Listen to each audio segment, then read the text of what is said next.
Hello, j'espère que tu vas bien, contente de te retrouver pour un épisode qui, je sens, va être puissant aujourd'hui. Je sens qu'on va aller dans un sujet qui est tellement important, essentiel, pour que les femmes soient encore plus entendues, vues, et que les femmes se permettent encore plus de parler dans les prochaines semaines, les prochains mois, les prochaines années. Je suis tombée en fait sur une statistique et ça m'a fait réaliser à quel point ma business a beaucoup été drivée par une chose et c'est la colère. Je sais que ça a l'air drôle dit de même, mais là, je viens d'arriver au Mexique. Ça fait pas super longtemps. On est arrivé dans les derniers jours. Puis, j'ai passé du temps avec mon amie Julie. Julie Moisan, qui est déjà venue faire un épisode de podcast, d'ailleurs, dans mon podcast. Et elle m'interviewait. Elle m'interviewait pour un live pour son groupe Facebook. Puis, on jasait. Et le but de l'entrevue, c'était de parler à des entrepreneurs sur nos hauts, nos bas, les défis qu'on a quand on démarre. Et ce que j'ai réalisé, c'est que ce qui m'a toujours drivé, moi, dans ma business, ce qui m'a toujours drivé à créer des nouvelles formations, accompagnements, à avancer, même malgré les bas, c'est drôlement et bizarrement la colère. La colère. Je sais que ça a l'air drôle de même, mais c'est la colère que j'avais en moi qui m'a permis de transformer ça en quelque chose de positif. J'étais en colère quand je travaillais à la télé puis que je me sentais pas libre complètement. J'étais en colère quand mon père est décédé de l'Alzheimer puis qu'il n'a pas réalisé ses rêves. J'étais en colère à plein de moments et c'est là que j'ai eu envie de transformer cette colère-là en quelque chose de beau, de puissant, de positif. Et récemment, j'ai vécu de la colère. Je suis tombée sur une étude qui est vraiment venue me chercher, une étude de l'Institut national de l'audiovisuel en France. On parlait des statistiques de combien de femmes s'expriment dans les médias, c'est quoi le temps de parole pour les femmes dans les médias. Et ce qu'on a réalisé, c'est que les femmes parlent 2 fois moins que les hommes. 2 fois moins, ce qui fait un 36% de prise de parole pour les femmes comparativement aux hommes. Et moi, ça me fait capoter quand je vois des statistiques comme ça parce que je me dis, il me semble qu'on devrait être égalitaire quand il s'agit de prendre la parole. Mais la vérité, c'est qu'on n'en est pas encore rendu là et il y a encore du travail à faire. Et il y a encore du travail à faire pour que les femmes aient des postes de directrices, de dirigeantes, qu'on voit de plus en plus de femmes en politique, qu'il y ait de plus en plus de femmes dans les médias. Il y en a. Et les hommes sont prêts à faire de la place aux femmes. Mais c'est pas encore assez. Et là, c'est venu vraiment me chercher. C'est vraiment venu nourrir une colère en moi de là, les femmes, on peut-tu juste se montrer? On peut-tu prendre la parole, s'exprimer parce que j'ai vraiment besoin de vous. On a vraiment besoin de vous. Si on veut s'en aller dans un futur incroyable, on peut pas juste créer un futur avec des hommes. Dans le sens que j'adore les hommes, c'est pas un speech féministe anti-masculin là, que je suis en train de faire aujourd'hui. Là. C'est pas ça le but, là. Moi, si dans la vie, j'ai réussi, c'est grâce à des hommes qui m'ont aidé, propulsé, qui ont cru en moi. Mais est-ce qu'on est capable, entre nous, les femmes, de croire en nous-mêmes? Est-ce qu'on est capable de se pousser? Est-ce qu'on est capable de s'encourager? Est-ce qu'on peut se dire que on a besoin de plus de femmes pour transformer la vie des enfants, pour transformer la vie des femmes, pour transformer la société, tu sais? Donc, cette stats-là a fait en sorte que j'ai décidé de créer mon plus gros accompagnement de tous les temps qui va sortir le 19 février prochain, qui s'appelle Ovation. Parce que je veux de plus en plus de femmes sur les stages, dans les médias, en train de parler devant la caméra, des femmes qui sont invitées parce qu'ils ont des gros messages à passer dans des podcasts, dans les magazines. On veut plus de femmes et c'est pour ça que j'ai créé cet accompagnement-là que je considère comme un des plus gros parce que je suis allée me chercher toute une équipe pour que ce soit possible. Parce que mon objectif, moi, c'est dans les 5 prochaines années, je veux inspirer 500 000 femmes et je ne peux pas y arriver toute seule. Impossible que je puisse coacher toute seule plein de femmes comme ça. J'avais besoin d'aide. Fait que je suis allée me chercher les meilleurs coachs en prise de parole, en storytelling, en body language, en performance mentale, en gestion du stress, peu importe, pour que de plus en plus de femmes puissent libérer leur voix, libérer leur message, exprimer leurs idées au grand jour.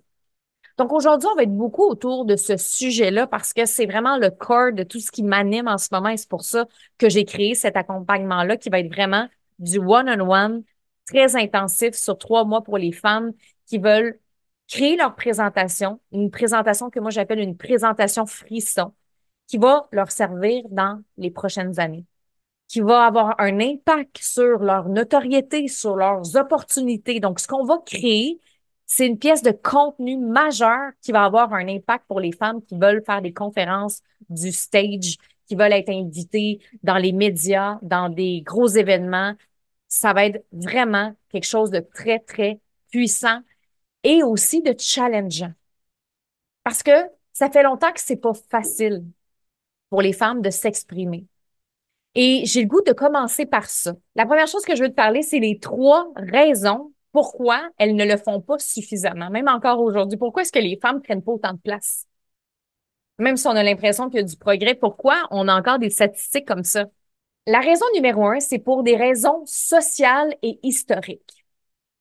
Je lisais un article de Michelle Stanton-Jean qui a écrit un livre au Québec. C'est une historienne. Elle a écrit un livre sur l'histoire des femmes. Puis elle explique, en fait, c'est pas compliqué. C'est que dans l'histoire, autant on valorise la parole chez les hommes, autant on dévalorise la parole chez les femmes. En fait, on la discrédite. On parle beaucoup des grands discours masculins, des citations des politiciens, des phrases ou des speeches qui ont eu un impact dans notre histoire. Mais quand est-ce qu'on parle des phrases ou des mots qui ont eu un impact quand c'était une femme? On n'en parle pas. On n'en parle pas dans l'histoire parce que la femme, ben, elle papotait puis elle placotait. Elle n'avait pas son mot à dire pendant des années.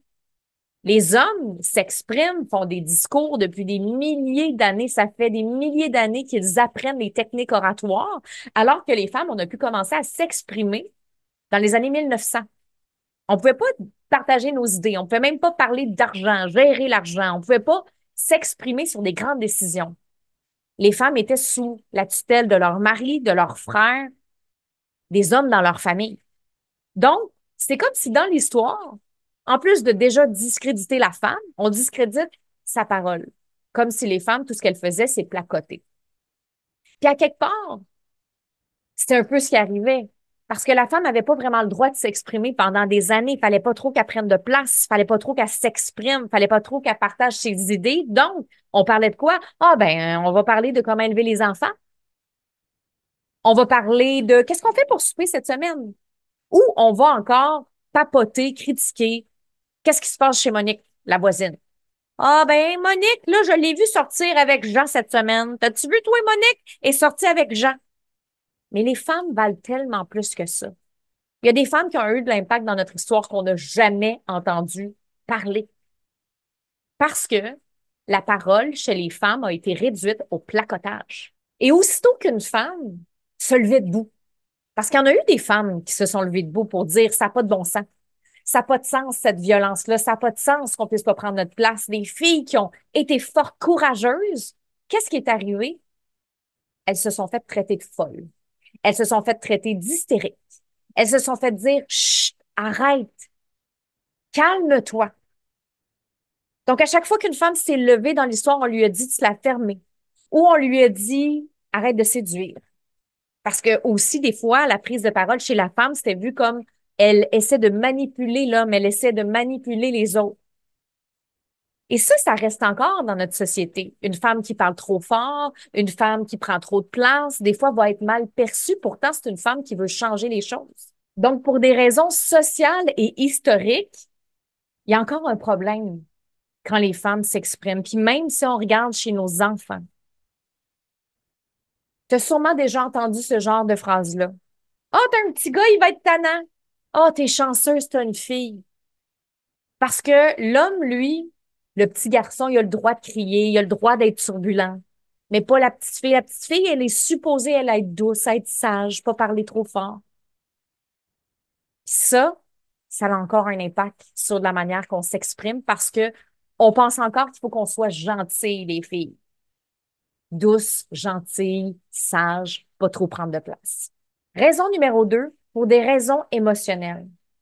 On porte encore à l'intérieur de nous des traumas, des blessures liées à la prise de parole, à ce que notre mère n'a pas pu dire, à ce que notre grand-mère n'a pas pu dire, à ce que notre arrière-grand-mère a aussi retenu. Ça fait en sorte que même si aujourd'hui, il y a plein de femmes confiantes qu'on voit sur les médias sociaux, qu'on voit sur la place publique, on voit des femmes là, qu'on est comme, oh my God, yes, elle est courageuse. Mais même ces femmes-là qu'on admire, il y en a beaucoup qui doutent d'elles-mêmes. Que si tu leur parles dans un coin ou si tu leur parles 2 minutes avant leur présentation, ces filles-là, elles shake. Puis pourtant, elles sont extraordinaires. Elles sont incroyables.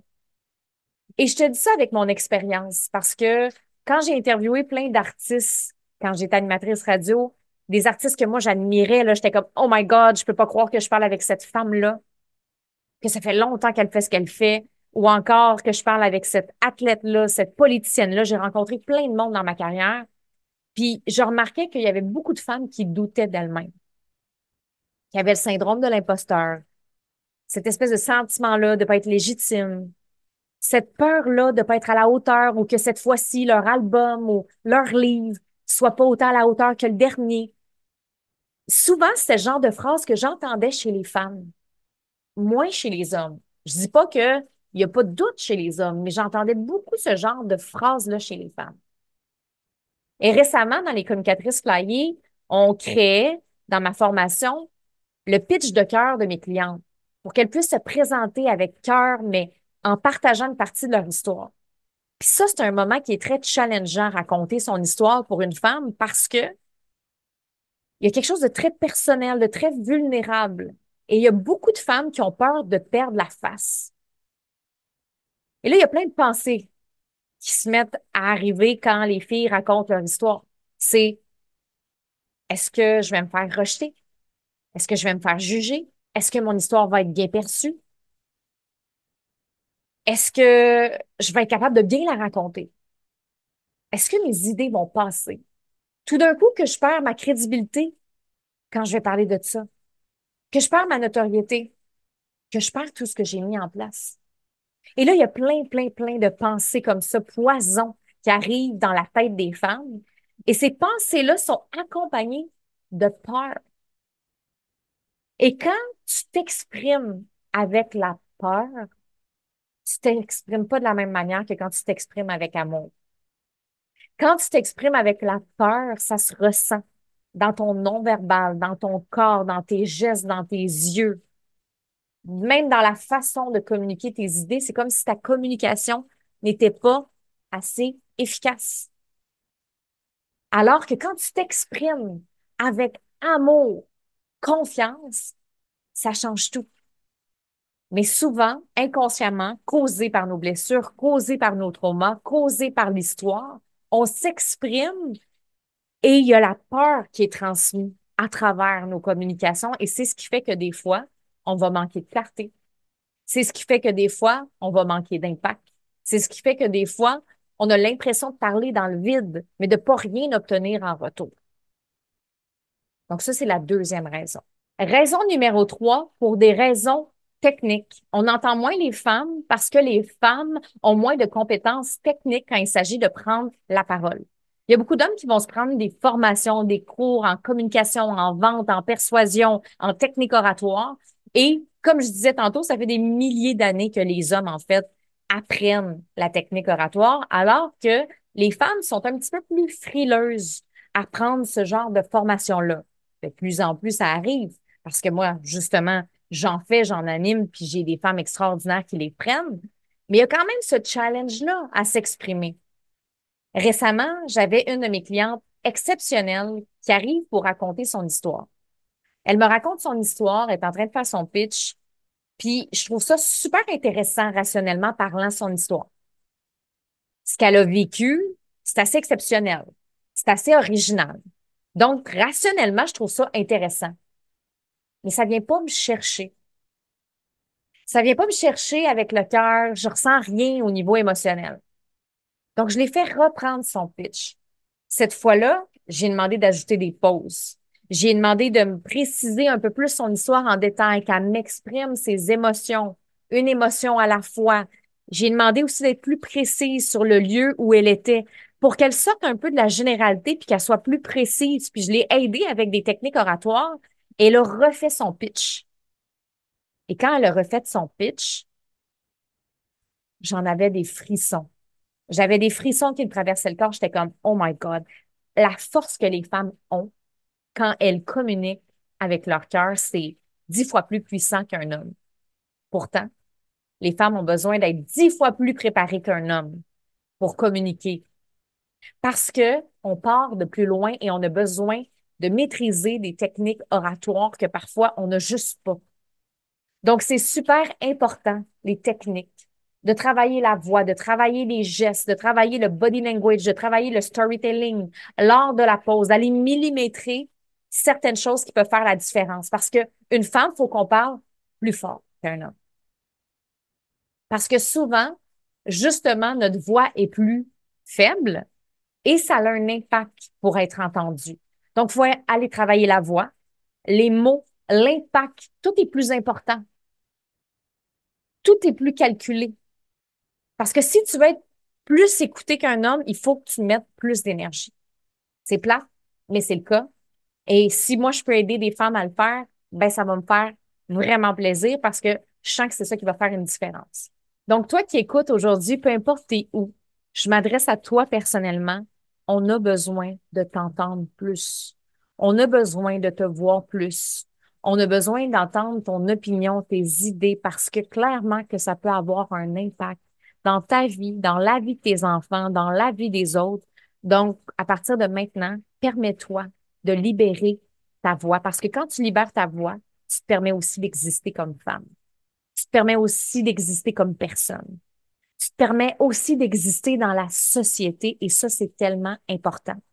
Je t'ai parlé des 3 raisons pourquoi est-ce qu'on n'entend pas suffisamment les femmes dans la société ou en ce moment, mais il y en a tellement de raisons pourquoi est-ce qu'on devrait entendre encore plus les femmes.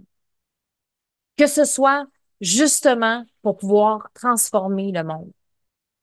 Parce qu'on a besoin de femmes pour faire avancer les systèmes, l'histoire. On a besoin de femmes. Que ce soit aussi pour briser les vieux schémas du passé. On peut-tu avoir des bonnes statistiques dans le futur? Est-ce qu'on peut aussi transmettre ces valeurs-là à nos filles? Que nos filles aient pas peur de dire les vraies affaires, aient pas peur de s'exprimer, aient pas peur de s'affirmer?